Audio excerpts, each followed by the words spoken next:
जब से ये चैनल ओपन किया तब से लगभग हर एक वीडियो के अंदर एक ही सवाल सबसे ज्यादा पूछा जाता है कि सर अपनी सीए जर्नी के बारे में बताओ। एज अ एल्डर ब्रदर हमको भी गाइड करो कि अगर मुझे आज सीए करनी हो तो मुझे किस पाथ को फॉलो करना है, क्या एलिजिबिलिटी क्राइटेरिया है, कौन कौन से एग्जाम क्लियर करने पड़ेंगे, और सर सीए बनने के बाद सैलरी पैकेज कितना होता है, एक अच्छा सीए अपने पूरे जीवन काल में कितना पैसा बना सकता है। ऐसे बहुत से सवालों के जवाब इस वीडियो के माध्यम से देने आया हूं। देखो बच्चों, चार्टर्ड अकाउंटेंट मतलब expert in finance, accounting, auditing, taxation, budgeting and financial adviser. जैसे डॉक्टर आपका पूरा बॉडी चेकअप करता है ना, वैसे एक चार्टर्ड अकाउंटेंट किसी भी कंपनी की फाइनेंशियल हेल्थ को चेक कर सकता है।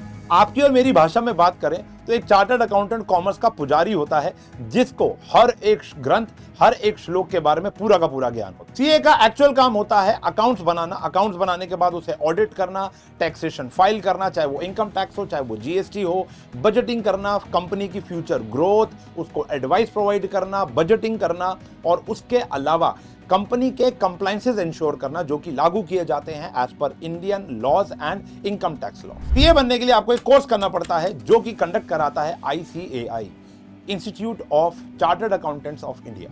सिंपल वर्ड्स में ऐसे समझो जैसे CBSE होता है बोर्ड्स के लिए, वैसे ICAI होता है सीए के लिए, जो रूल्स बनाता है, सिलेबस डिसाइड करता है और एग्जाम कंडक्ट कराता है। आपको बताया गया होगा कि सिर्फ कॉमर्स वाले बच्चे ही सीए बन सकते हैं, जबकि ऐसा नहीं है। कोई भी बच्चा सीए बन सकता है। सीए सबके लिए ओपन है, चाहे आप ह्यूमैनिटीज के बच्चे हो, चाहे आप साइंस के लिए बच्चे हो। लेकिन हाँ, अगर आप कॉमर्स से 11th-12th करके स्टार्टर्ड अकाउंटेंसी करते हो तो एक बहुत बड़ा एडवांटेज होता है, क्योंकि हमने अकाउंटेंसी जैसा मेजर नया सब्जेक्ट, BST जैसा नया सब्जेक्ट और इकोनॉमिक्स जैसा सब्जेक्ट को यहाँ पर 11th-12th में पढ़ा है, जो कि 11th के अंदर और 12th के अंदर ह्यूमैनिटीज और साइंस वाले बच्चे ये सब्जेक्ट्स को नहीं पढ़ते। सीए के अंदर टोटल 3 लेवल होते हैं। पहला होता है सीए फाउंडेशन, फिर होता है इंटरमीडिएट और होता है फाइनल। क्लास 12th के बाद आप सीए फाउंडेशन के लिए रजिस्टर कर सकते हो। देखो, रजिस्ट्रेशन तो आप 12th के अंदर बैठे बैठे भी कर सकते हो, लेकिन एग्जाम 12th क्लियर करने के बाद ही देना होगा। एक साल में सीए फाउंडेशन के 3 एग्जाम होते हैं। पहला होता है मई जून के अंदर, फिर होता है सितंबर के अंदर, फिर होता है जनवरी के अंदर। अब देखो, जब आप 12th के एग्जाम लगभग मार्च में आपके एग्जाम खत्म होते हैं, मई जून में आपका रिजल्ट आता है, तो मई जून का आप अटेम्प्ट नहीं दे सकते। आपका जो पहला अटेम्प्ट पड़ता है वो सितंबर अटेम्प्ट होता है। सीए फाउंडेशन में टोटल 4 सब्जेक्ट्स होते हैं और सबके अलग अलग एग्जाम्स होते हैं। पेपर 1 अकाउंटिंग का, पेपर 2 बिजनेस लॉज का, पेपर 3 क्वांटिटेटिव एप्टीट्यूड जिसके अंदर 3 पार्ट्स होते हैं, part A business mathematics, part B logical reasoning, part C statistics, और पेपर नंबर 4 होता है हमारा बिजनेस इकोनॉमिक्स। हर एक पेपर 100 मार्क्स का होता है, यानी 4 पेपर हो गए तो 400 मार्क्स का पूरा सीए फाउंडेशन होता है। पेपर 1 एंड 2 सब्जेक्टिव होता है और पेपर 3 एंड 4 ऑब्जेक्टिव होता है। दोनों एग्जाम में 100 क्वेश्चन आते हैं और इसके अंदर नेगेटिव मार्किंग भी होती है। 1 नंबर मिलता है सही आंसर्स के लिए, गलत आंसर करते हो तो -0.5, और अगर आप कुछ भी नहीं करते हो तो ऑब्वियसली बात है 0 मार्क्स। पेपर 1 एंड 2 3-3 घंटे के एग्जाम होते हैं और पेपर 3 एंड 4 2-2 घंटे के एग्जाम होते हैं। ऑफलाइन एग्जाम देने जाना पड़ता है और ये इंग्लिश और हिंदी किसी भी मीडियम में आप दे सकते हैं। अब बात करते हैं पासिंग क्राइटेरिया की। पास होने के लिए 400 में से 200 मार्क्स मिनिमम चाहिए और हर एक सब्जेक्ट के अंदर आपको मिनिमम 40 नंबर तो लेकर आने ही हैं। यानी एग्रीगेट के अंदर आपको 400 में से 200 चाहिए और इंडिविजुअल सब्जेक्ट के अंदर आपको 40 हर एक सब्जेक्ट के अंदर लेकर आने ही हैं। आप 3 साल में मैक्सिमम 6 नंबर ऑफ अटेम्प्ट दे सकते हैं, लेकिन एक बारी अगर आपने सीए फाउंडेशन एग्जाम क्लियर कर लिया तो मैक्सिमम 3 साल तक के लिए ही वैलिड रहेगा। तो सर क्या सीए बनने के लिए फाउंडेशन क्लियर करना ही होगा? Answer is no. एक और रास्ता होता है जहां पर आप डायरेक्ट एंट्री सीए इंटरमीडिएट में कर सकते हो। वो कैसे? अगर आप कॉमर्स स्टूडेंट हो और आपने कोई ग्रेजुएशन डिग्री ली है, जैसे BCom, BBA, और उसके अंदर मिनिमम आपके 55% मार्क्स आ गए हैं, तो आपको फाउंडेशन देने की कोई नीड नहीं है, आप सीधा इंटरमीडिएट में दाखिल हो सकते हो। और अगर आप दूसरी स्ट्रीम से हो, यानी साइंस और ह्यूमैनिटीज से, तो भी आपके पास ग्रेजुएशन डिग्री होनी चाहिए, लेकिन उसके अंदर मिनिमम परसेंटेज 60% होनी चाहिए। लेकिन सीए फाउंडेशन के एग्जाम क्लियर करने के 8 महीने बाद ही आप सीए इंटरमीडिएट का एग्जाम दे सकते हैं। अब बात करते हैं सीए इंटरमीडिएट के एग्जाम स्ट्रक्चर। टोटल 6 पेपर होते हैं, divided into 2 groups, 3 paper each. आप ये दोनों ग्रुप एक साथ भी दे सकते हो, अलग अलग भी दे सकते हो। आज के टाइम पर दोनों प्रकार के बच्चे मिल जाते हैं, जो एक साथ भी दे रहे हैं या अलग अलग भी दे रहे हैं। मेरी बात पूछो तो मैंने ये दोनों ग्रुप्स अलग अलग दिए थे, क्योंकि मेरे ऊपर घर की बहुत ज्यादा जिम्मेदारियां थी। मैंने काम करना स्टार्ट कर दिया था, मैं ट्यूशन पढ़ाना शुरू हो गया था, मेरा कॉलेज भी था, स्टूडेंट्स भी थे और सीए भी चल रही थी, इसलिए मैंने अलग अलग दिए थे।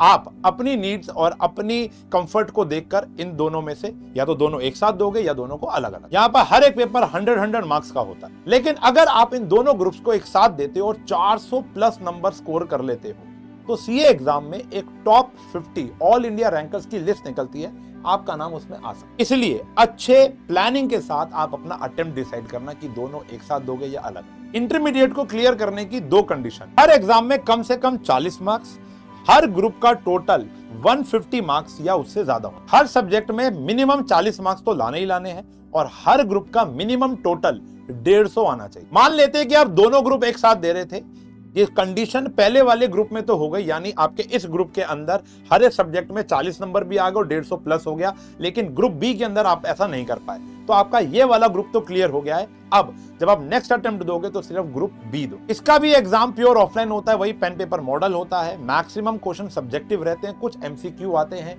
हिंदी और इंग्लिश किसी भी भाषा को चुनकर आप दे सकते हैं। इंटरमीडिएट एग्जाम क्लियर करने के बाद अब क्या हम सीए फाइनल्स में आ जाएंगे? आंसर इज यस, आप सीए फाइनल की तैयारी कर सकते हो, लेकिन साथ में आपको कंप्लीट करनी पड़ेगी 2 साल की रियल लाइफ ट्रेनिंग, जिसको हम आर्टिकलशिप कहते हैं, अंडर अ चार्टर्ड अकाउंटेंट। अब हमारे टाइम पर ये आर्टिकलशिप 3 साल की हुआ करती थी, आपके टाइम पर अभी रिड्यूस होकर 2 साल की हो चुकी है। आर्टिकलशिप आपको एक सीए के अंडर करनी पड़ती है, जो आपको real life accounting, budgeting, taxation, auditing इन सब का ज्ञान देगा, अपने क्लाइंट्स का रियल लाइफ एक्सपोजर देगा, आपको कहीं ना कहीं इनकम टैक्स ऑफिस भेजेगा, ऑनलाइन टैक्सेशन फाइलिंग, जो भी प्रैक्टिकल जॉब्स होती हैं जो एक्चुअल में आपको जाकर आगे सीए बनने के बाद करना है, वो आपको as a trainee, as a article करना पड़ता है। एक छोटा सा स्टिपेंड भी मिलता है आप लोगों को, मेरे को उस समय 1500 प्लस 500 रुपए कन्वेंस का मिलता था, आज के टाइम पर 5-7 हजार 10 हजार भी कई लोग दे देते हैं, बाकी एक एवरेज जो रहता है वो 4 से लेकर 5 हजार रुपए। अगर आपने दोनों ग्रुप क्लियर कर दिए और अच्छे नंबरों से किए तो आपकी आर्टिकल बिग 4 कंपनीज में भी लग सकती है। अब वो बिग 4 कंपनीज कौन सी हैं वो आप कमेंट करके जरूर बताना, गूगल कर लो, कमेंट करके जरूर बताना, क्योंकि मैं भी जानना चाहता हूं कौन कौन सही में सीए बनने के लिए इच्छुक है। लेकिन अगर आपने सिर्फ एक ग्रुप दिया या आपने दोनों ग्रुप दिए, क्लियर एक हुआ, तो क्या आपकी आर्टिकल स्टार्ट हो जाएगी? आंसर इज यस, आपकी आर्टिकल उसी के साथ साथ स्टार्ट हो जाएगी। उसके बाद आप ग्रुप 2 की तैयारी कर सकते हो, या दोनों ग्रुप क्लियर हो गए तो आप फाइनल की तैयारी। सीए फाइनल सीए जर्नी का 3rd और लास्ट लेवल होता है। ये आप दोनों ग्रुप क्लियर करने के बाद, आर्टिकलशिप 2 साल की पूरी होने के बाद, या 1.5 साल की भी आर्टिकलशिप हो जाती है, 6 महीने की बचती है, तो आप एलिजिबल हो जाते हो सीए फाइनल एग्जाम में बैठने। ये एग्जाम आपकी पूरी सीए जर्नी का फाइनल टेस्ट होता है। इसके बाद आप परफेक्टली कह सकते हो कि हाँ, मैं बन गया हूं chartered accountant. CA final exam देने के लिए एलिजिबिलिटी क्राइटेरिया अभी मैंने आपको बता दिया कि आपके दोनों के दोनों इंटरमीडिएट के ग्रुप क्लियर हो जाने चाहिए, और दूसरा आर्टिकलशिप मिनिमम 1.5 साल की हो जानी चाहिए, मतलब 6 महीने की अगर बची होगी तो भी आप साथ साथ तैयारी कर सकते हो। तैयारी तो आप पहले ही कर रहे थे, आप अटेम्प्ट भी दे सकते हो।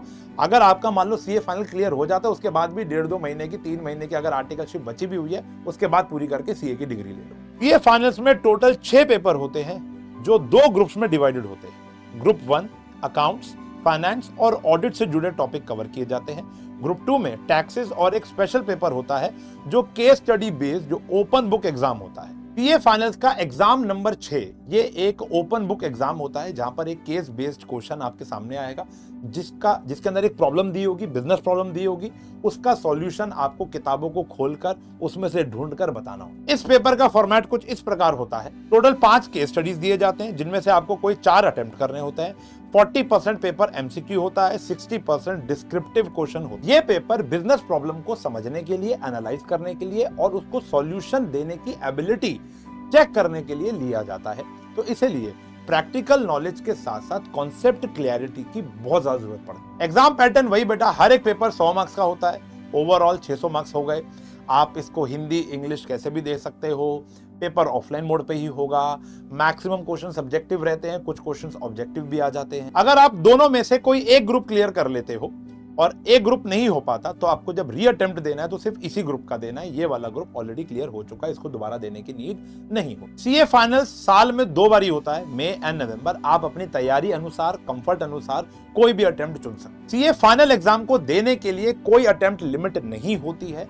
एक बारी जब आपने रजिस्ट्रेशन करा लिया तो ये वैलिडेशन 10 साल के लिए होती है। हाँ, उसके बाद बस आप अपने आप को री रजिस्टर कराना पड़ेगा और फिर दे सकते। जैसे ही आप सीए फाइनल्स क्लियर कर लेते हो तो आप आईसीएआई में अपने मेंबरशिप के लिए अप्लाई करते हो। वेरिफिकेशन के बाद आपको मेंबरशिप नंबर मिलता है और ऑफिशियली आप बन जाते हो चार्टर्ड अकाउंटेंट। मुबारक। उसके बाद कुछ कैरियर ऑप्शंस आपके लिए अब ओपन हो जाते हैं। जैसे आप किसी भी कॉर्पोरेट कंपनी या एमएनसी में फाइनेंस, टैक्स या ऑडिट रोल में काम कर सकते हो। आप किसी सीए फर्म में ज्वाइन कर सकते हो जहां जीएसटी, टैक्स प्लानिंग और स्टैट्यूटरी ऑडिट होते हैं। आप अपना इंडिपेंडेंट सीए प्रैक्टिस शुरू कर सकते हो। आप आरबीआई, सेबी, पीएसयू बैंक जैसे गवर्नमेंट रोल्स के लिए भी एलिजिबल हो जाते हो। और अगर आप हायर स्टडी परस्यू करना चाहते हो तो आप सीएफए, एमबीए, एडब्ल्यूसीए या लॉ जैसे कोर्सेज भी कर सकते हैं। इंडिया में एक फ्रेशर सीए का एवरेज पैकेज जो होता है वो लगभग 6 से लेकर 7 लाख पर ईयर होता है। अगर आप एक रैंक होल्डर हो और बिग फर्म में सिलेक्ट होते हो तो ये आंकड़ा 15 से लेकर 25 लाख पर ईयर तक भी चला जाए। बाद में अच्छा खासा एक एक्सपीरियंस लेने के बाद ये सैलरी 40 से लेकर 60 लाख रुपए पर एनम भी इंक्रीज हो जाती है और हुई है, मैंने देखी है। बाकी ये इनकम आपके क्लाइंट्स, आपकी सिटी, आपके एक्सपीरियंस उस पर भी डिपेंड करते हैं, क्योंकि मैं हमेशा बात करता हूँ कोई एक व्यक्ति सिर्फ चार्टर्ड अकाउंटेंट नहीं होता, एक अच्छा और एक बुरा चार्टर्ड अकाउंटेंट नाम की भी चीज होती है।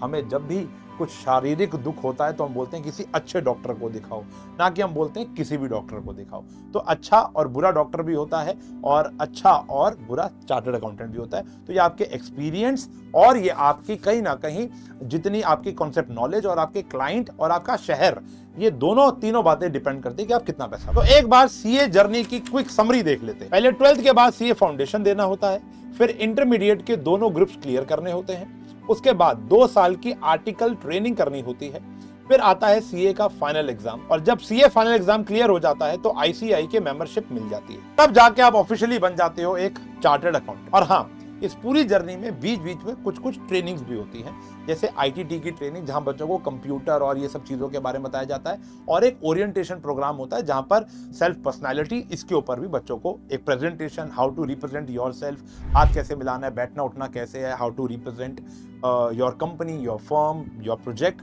ये सब के ऊपर भी कुछ ट्रेनिंग्स आपकी साइड बाय साइड चलती है। तो बच्चों, ये थी सीए रिलेटेड पूरी की पूरी जानकारी। आप बच्चों को फाइनेंस, नंबर, पैसा, अकाउंट्स, बजटिंग, ऑडिटिंग, इन सब में थोड़ा सा भी इंटरेस्ट है तो सीए एक बहुत अच्छा ऑप्शन हो सकता है आपके लिए। हाँ, ये थोड़ा सा मुश्किल होता है, थोड़ा सा बहुत ज़्यादा टाइम ड्यूरेशन होता है, बहुत ज़्यादा लेंदी एक ये कोर्स होता है, लेकिन ये डूएबल है। ऐसा नहीं है कि हम नहीं कर सकते हैं। थोड़ा सा पेशेंस चाहिए, सब्र चाहिए और एक पॉजिटिव माइंडसेट चाहिए कि yes I can do this. आपको अपने गोल के ऊपर काम करना होता है। यहाँ पर थोड़ा सा हार्डवर्क तो ऑब्वियस सी बात है।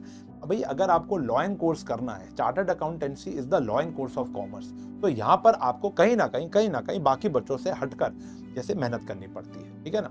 तो जैसे अब मैंने स्टार्टिंग में जिक्र किया था डॉक्टर का, तो अगर आप कॉमर्स के डॉक्टर बनना चाहते हो तो डॉक्टरी जैसी ही मेहनत करनी पड़ती है। तो चार्टर्ड अकाउंटेंट्स एक प्रोफेशनल कोर्स होता है। सर, इस पूरी वीडियो में आपने अपनी जर्नी तो बताई नहीं। हाँ, मैं इस पूरी जर्नी को एक अलग वीडियो में कवर करना चाहता हूं। मैं बताना चाहता हूं कि मेरे साथ क्या हुआ क्या नहीं हुआ। तो आपको इस कमेंट में लिखना है कि योर सीए जर्नी, और मैं बहुत जल्द एक वीडियो बनाऊंगा अपनी सीए जर्नी की। और बहुत सारी मेरे पास फोटोज भी हैं जब मैं सीए पढ़ता था, तो उसको भी मैं शायद यहाँ लाने की कोशिश करूंगा अगर मैं कंफर्टेबल हुआ तो, ठीक है ना। लेकिन एक मेरी सीए जर्नी काफ़ी कुछ सिखा सकती है। अगर आप सीए बनना चाहते हो तो आपको कमेंट करना पड़ेगा और कुछ नहीं, ठीक है ना। और बच्चों, जाते जाते एक बात बोलना चाहूँगा कि सीए जब बन जाते हो ना तो वो एक जिम्मेदारी का काम है, ठीक है ना। ये एक बहुत ज़्यादा बंदा आप पे ट्रस्ट करता है, तब आपको अपने सारे के सारे डॉक्यूमेंट्स देता है, आपको अपनी सारी की सारी इंटरनल, जैसे मेरे सीए को मेरी वाइफ से ज़्यादा पता है कि मैं कितना अर्न कर रहा हूँ, कितना मेरे बैंक अकाउंट में है, क्या मेरी इन्वेस्टमेंट्स हैं, मेरा कितना टैक्स बनता है, मैंने क्या किया क्या नहीं किया, एवरीथिंग जो मैं बताना चाह रहा हूँ आप शायद समझ गए होंगे। तो जो सीए होता है वो बड़ा एक रिस्पॉन्सिबल काम होता है, ठीक है ना। इसका एक साइन सब कुछ बदल सकता है। आई होप आपको ये वीडियो थोड़ी वैल्यूएबल लगी होगी और बहुत कुछ सीखा होगा कि कैसे हम एक सीए बन सकते हैं। मिलता हूँ आपसे नेक्स्ट वीडियो में, तब तक के लिए bye bye, take care, have a nice day.